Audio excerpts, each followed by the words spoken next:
માતા મૂકી છે, મેં મોગલ મૂકી, મેરડી મૂકી, જે મૂકી મન દઈ દેજો, પણ તમે કોઈની વાતમાં ન આવતા. કારણ કે ગામની એકતા ન તોડશો બાપ. તમારા ગામની એકતા હશે તો આ ચારણ ઈ ગામમાં જવા તૈયાર છે. કદાચ 100 નહીં 200 કિલોમીટર હોય તો. કારણ કે હું એકતાને બહુ માનું છું. ઈ કાસમ શું કીધું? એક રીતે કારણ દાદાના સાનિધ્યમાં બેઠા છે. જો બોલે નહીં તો પછી તકલીફ પડે. શું કીધું? હાજિકાસમ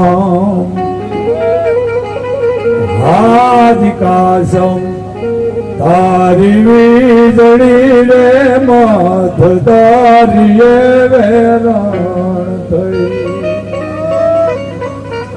શેઠ કાસમ